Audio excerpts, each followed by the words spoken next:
사랑하는 성도 여러분, 반갑습니다. 오늘은 출애굽기 20장과 21장의 말씀으로 함께 은혜를 나누고자 합니다.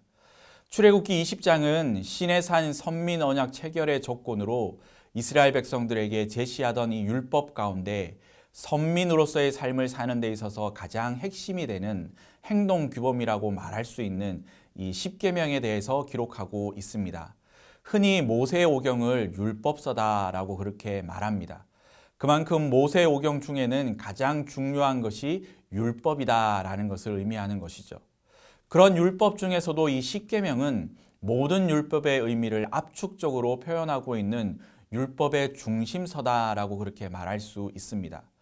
그런 점에서 우리는 이 십계명을 바라볼 때에 단순히 우상 숭배를 비롯한 살인과 도적질 등의 금지에 관한 이 도덕율로만 인식해서는 안 됩니다. 십계명을 이 본질에 관한 계명으로 파악해야 한다는 것이죠. 그리고 오늘 본문에서는 이 말씀과 제사에 관한 가장 큰 기초 공사를 하고 계십니다. 다른 말로 한다면 생활과 예배에 관한 규정이다라고 할 수 있습니다. 십계명을 통해서 하나님은 오직 한 분이시며 창조물의 형상이 아니라는 것과 그 이름을 망령되이 부르지 말고 하나님이 안식하신 날을 기억하고 그날은 하나님과 함께 안식하라라고 그렇게 말씀하십니다. 이것을 조금 더 쉽게 말하면 하나님을 제대로 알고 하나님을 제대로 섬기다라는 것이죠.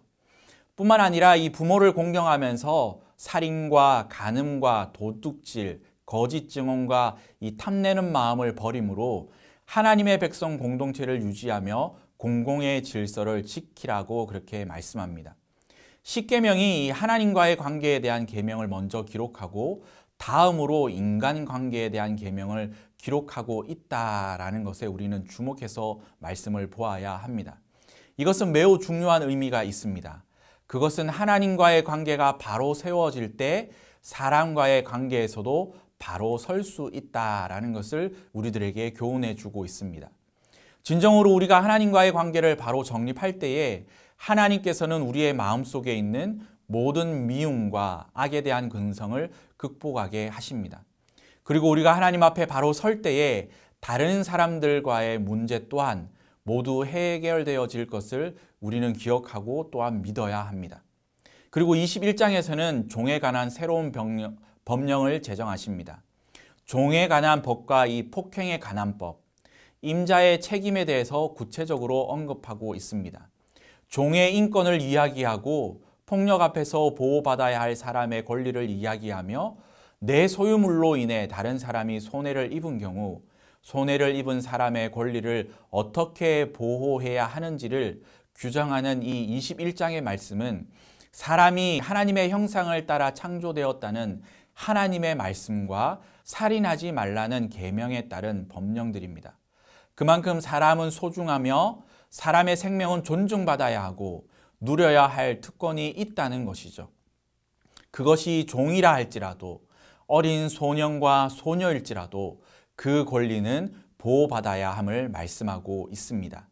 종과 여자와 이 아이를 소유물로 보았던 고대의 시대 상황 속에서 성경 말씀은 세상을 보는 눈이 그 시대 사람들과는 전혀 달랐다 하는 것을 보여주는 말씀입니다. 힘 있는 사람의 폭력을 당연시하며 힘 있는 사람이 모든 것에서 정당성을 획득했던 시대라는 것을 이 염두에 두면 말씀대로 산다라는 것을 우리는 조금 더 진지하게 고민해 보아야 합니다. 왜냐하면 지금도 우리는 물질과 권력의 폭력은 엄연히 존재하는 그러한 세상 가운데 살아가고 있기 때문입니다. 뿐만 아니라 학벌과 인맥의 우위를 가진 사람이 정보를 소유하고 활용할 줄 아는 사람이 자본을 소유한 사람이 기득권을 누리며 살아가고 있는 사회가 우리가 살아가고 있는 사회이기 때문입니다. 사랑하는 성도 여러분, 현실에서 말씀에 따른 법령까지는 아닐지라도 행동 원칙들을 정하고 이를 실천할 때에 교회 공동체는 빛과 소금의 역할을 감당할 수 있을 것입니다. 이러한 진정한 순종이 이어질 수 있도록 세상에서 빛과 소금의 역할을 감당하며 믿음으로 살아가는 우리 모두가 될 수 있기를 주님의 이름으로 축원합니다. 감사합니다.